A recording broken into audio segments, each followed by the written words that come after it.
First of all, I just want to say this game sucks. Anyways, let's get to it. Let's just say you woke up in the Chronic Care Center. Maybe you got kidnapped by Victor Gideon. Who knows? But you somehow ended up there right in the middle. And you have no idea who brought you here. The first thing you will most likely feel is fear.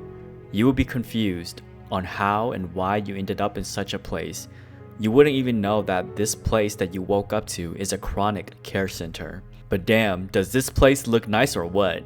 But let's be honest, you wouldn't even be in the mood to enjoy this view, this lavish grandeur place that looks like a palace. But being in an unfamiliar place, you probably wouldn't want to look around too much, but you will slowly look around, especially for a way out. For all you know, you could be trapped in with some serial killer for some twisted game like the film The Cabin in the Woods. You look at the reception desk and see that it's empty, but who cares if it's empty? All you know is that you just want to get the hell out of here. You see a door that looks like an entrance or a way that leads outside, but it's locked behind bars. You then decide to check this door, but it's locked as well. You have a feeling that this entire place could be on lockdown, but you're still not sure. You head back and finally notice a map, but let's be honest, even if you read it and see it, you're still lost, confused, and scared. The map doesn't say much.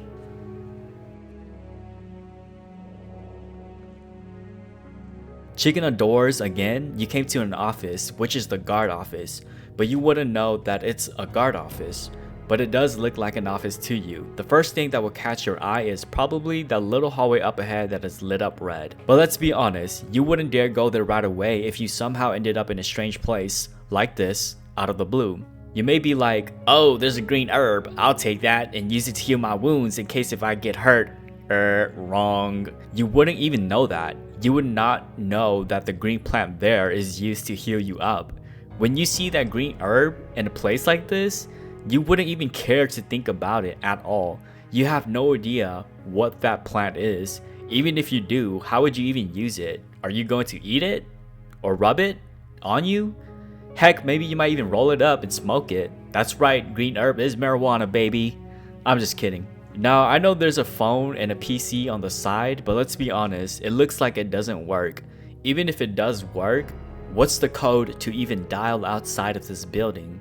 And for the PC, what if there's a password for login? So how will you even contact anyone outside? But yeah, the office already creeps you out. And so you stepped out and headed to the reception just to look around. There at the reception, maybe you might gently call out for someone saying hello, but still nothing is responding to you and there's still no one around. You obviously will then head up the stairways and of course hear some noise coming from the outside through the 3 tiny holes that are on the door.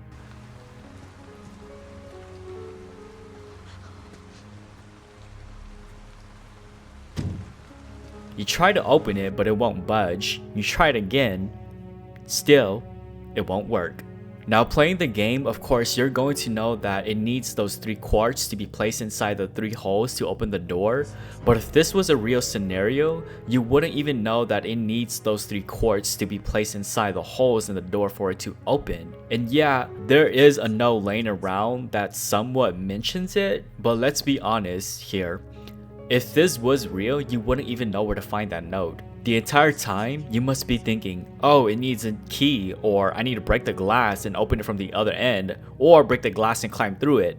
But honestly, those glasses on the door looks pretty strong and firm. Unless you have a magnum or a revolver like the gun Requiem and use it to shoot the door down.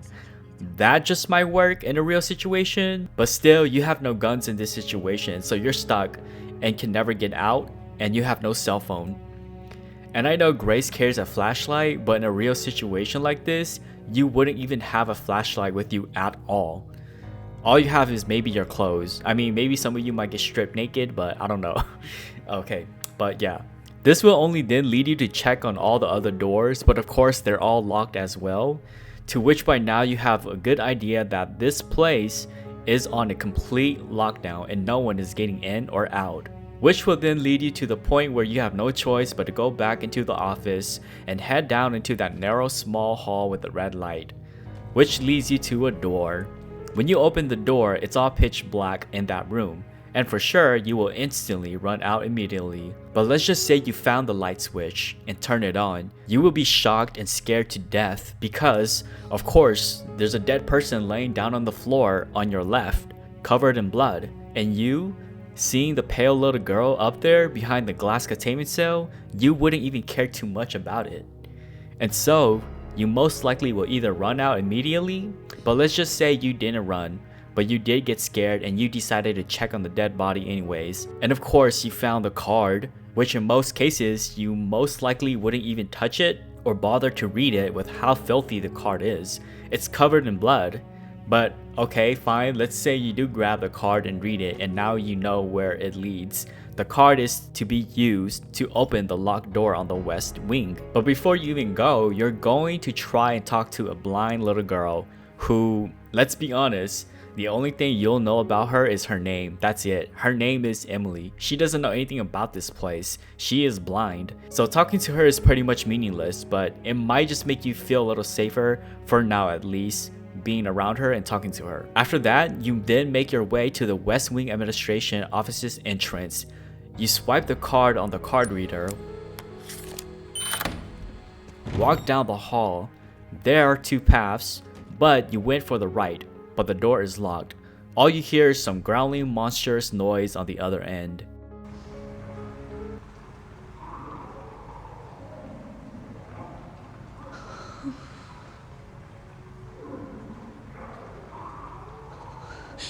This will for sure instill you with fear just by hearing those monstrous noise. You then go to the other side and see a weird looking door, in which, realistically, you would never know how to open this unless you have something to take it down, which you won't do because the entire time all you could think of is, how do I get out of here? So in reality, you will never bother opening this door, ever.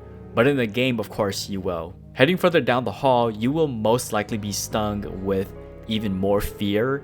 All you hear is a loud noise banging coming from the other side.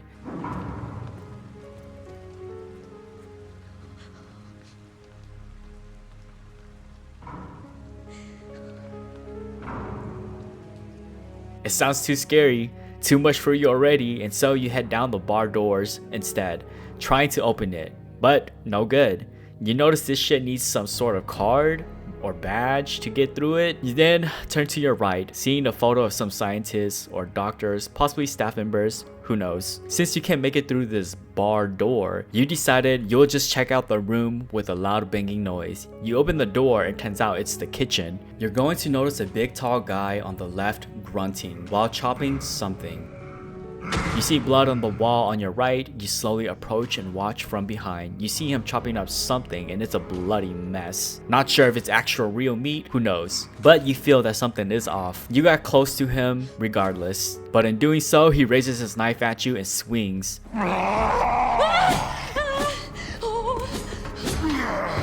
But it misses, and so you run out there. But he comes after you.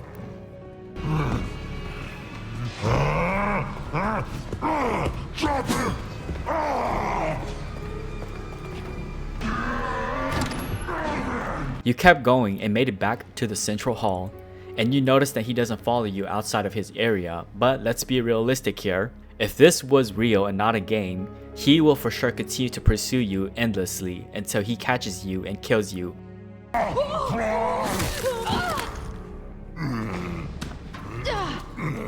But since this is a game, the butcher, or most likely a chef as well, he is programmed to only be within his area. Dude is big and muscular while wielding a giant knife to swing at you.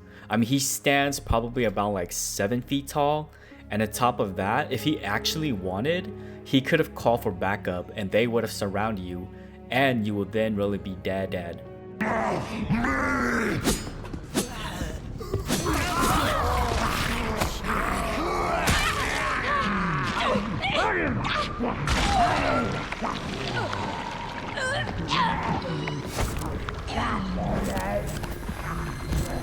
This is why you won't survive the chronic care center. It's pretty much impossible.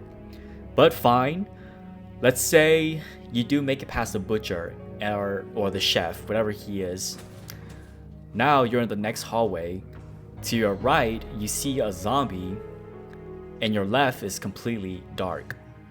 You keep an eye on the zombie because that is really grabbing your attention, but you notice he turns off the light and that fucks with you even more. Because why would a zombie be playing with a light switch?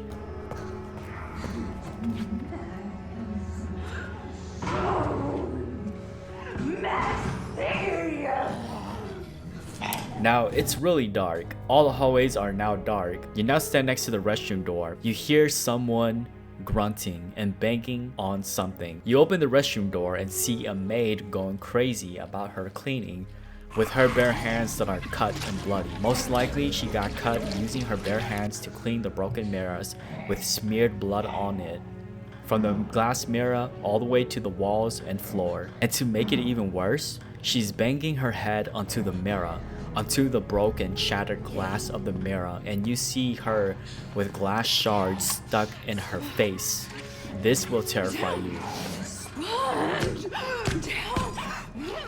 You are now pretty much somewhat surrounded by two zombies, pretty much cornered, but just not been spotted yet. You then head down and turn on the light switch for this hallway and found a makeshift knife. But now, that zombie that was playing with the light switch is coming for you and he holds a knife himself. He notices you and approaches you. Of course, you're going to be scared, trembling. Fighting this thing, this monster or zombie, whatever it is way too risky. You would for sure get overwhelmed, even if it's just one zombie that you're going up against.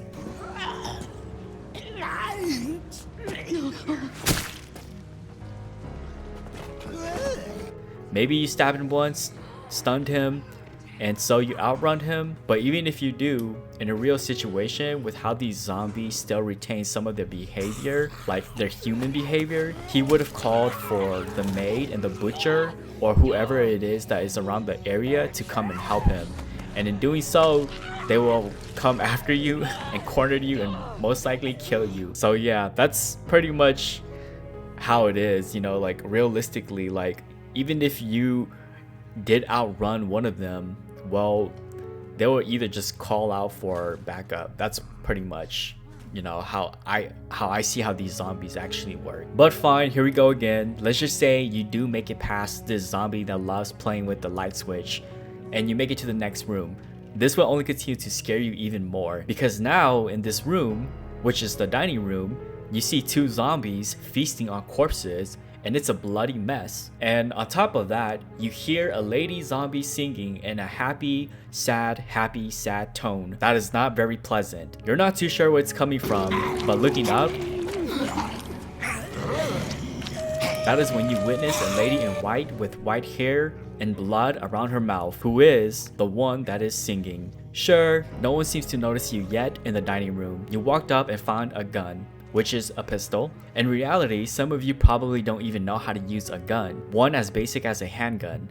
But let's say you do know how to use it. You got the gun and hold onto it. You notice a zombie crawling out of the dining table, and so you're like, oh, now that I have a gun, I'm going to use it. And so you shoot the zombie that crawled out.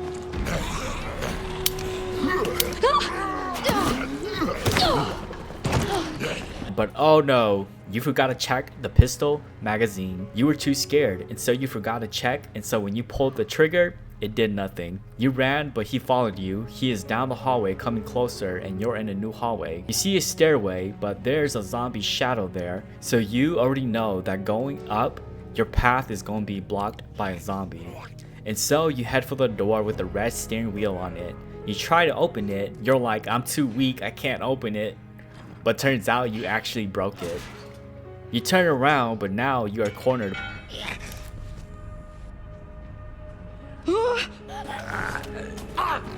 Alright, let's say you do make it past this part and head up the stairs onto the second floor. You notice the West Wing map layout and looked at it, but realistically, you wouldn't even know where you really are.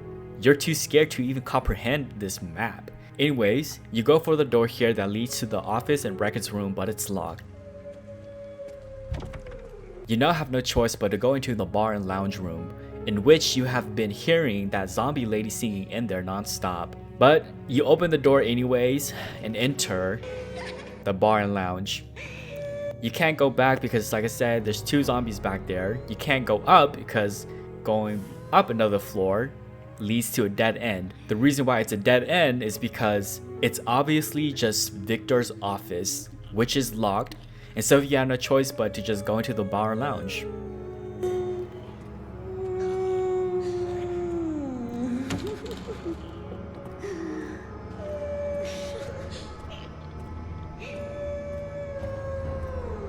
Now I know in the game you could just walk around them and make it pass quietly in the bar and lounge without being detected, but realistically with the way how the singing zombie turns and the way how she navigates, she for sure would have spotted you in a real situation. And you gotta remember, you were coming from the bottom floor through the dining room. The truth is, when she was up there and looking down, she already knew you were here the entire time. But since it's a game, they made her a bit stupid. So truthfully and realistically, you can't really stealth around the bar and lounge. She would have for sure spotted you and already like called out to everyone to like make notice of you. And sure, you could say, I'll just use something to throw and hit the wall to break a glass or some shit. But really, either way, one of the zombies in the West Wing will for sure find you. But let's just say the singing lady did spot you. Then what will happen in a real situation? You know, like if she does actually find you. Well, for sure, honestly, you can't survive her if she spots you. She has a sonic attack, making a rough, loud, piercing sound that can stun you in the game. But in real life, I think if her scream is that strong, it can do more than just stun you. If you get closer to her, let's just say about 5 feet only, I think her sonic scream will most likely destroy your eardrums, bursting them and causing your ears to bleed on the inside, which is insane and it will hurt like hell. And on top of that, a massive headache will most likely come along right away, with maybe even a nosebleed too. So yeah, there's no way you can survive a singing lady zombie if she ever spots you. Like, you're totally screwed. And I know I'm about to repeat myself again, but if she spots you and you do get away, and this is not a game, I'm sure she too will also cry for backup, in which they will all just come after you, find you and surround you, then kill you. Now I do want to mention, at the gallery area, there's handgun ammo there, which you can pick up and use. Sure, you can use all that ammo and let's say every shot you made was a headshot to the zombies, and the ammo was plenty to go around, killing all the zombies with headshots from West Wing to the East Wing. You still wouldn't survive this place because you still have to deal with Chunk, who is a mutated big giant monster that has thick skin. And there's that one monster girl that lurks in the dark who goes by the name The Girl. She just cannot really be killed. She can be killed, but you have to kill her with like sunlight or a really strong source of light. So if you think you could just go out and use your gun and just shoot your way at her and hopefully that will stop her, nope, that doesn't work because she immediately regenerates her cells. And let's just say you do avoid Chunk and the giant monster girl, you still have to deal with the dead zombies that are mutating to become blister heads. Now you're really out of ammo and you have to deal with blister heads, which I guarantee you the handgun ammo won't be enough to take all of them out.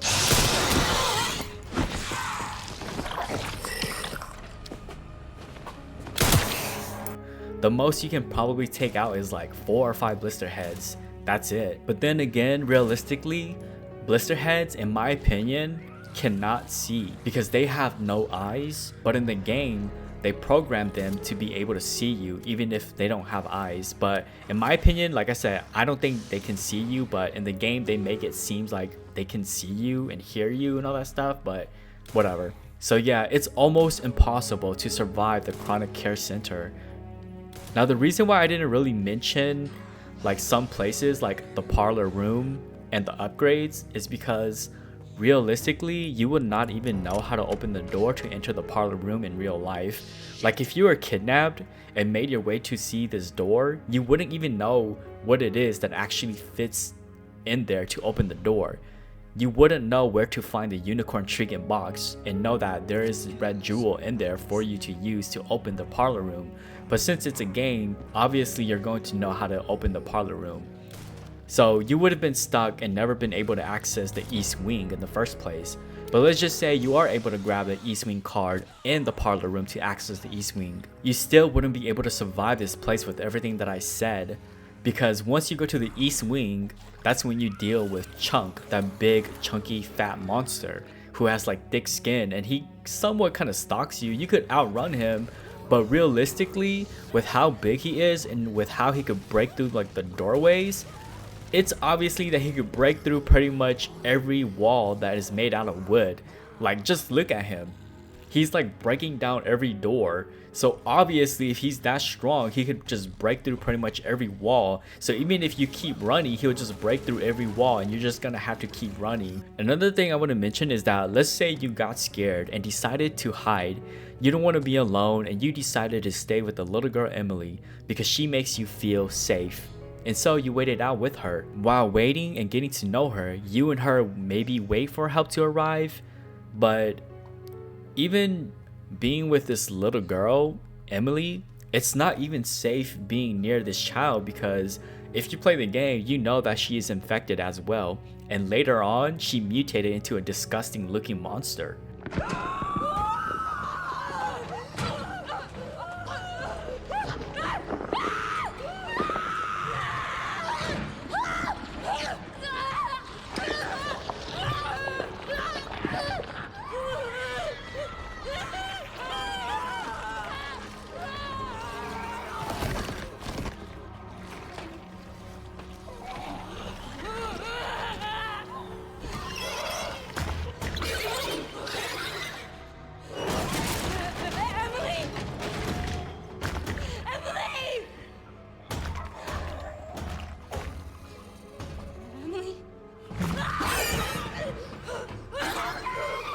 So if you are really waiting it out with her because you feel safe with her, you're so wrong, because she will mutate and break out of her glass containment cell sooner or later.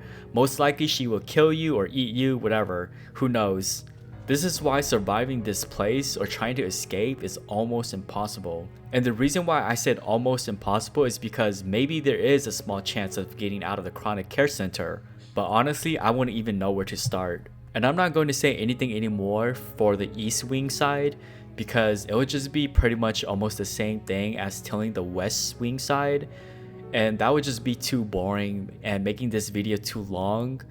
And me just making a quick reference to Chunk and the blister head is good enough, so you get the point. And you may be wondering, why am I only mentioning the chronic care center? What about the other places? Well, the reason I'm not mentioning the other places or the other level designs for this game, Resident Evil Requiem, is because all the other level design for this game, honestly, they suck. I don't like it. They suck so bad in my opinion. The only interesting and best looking part of the game is the chronic care center. That's it. So yeah, if you're watching this and you made it this far, I just want to say thank you. Hopefully you like, share, and subscribe.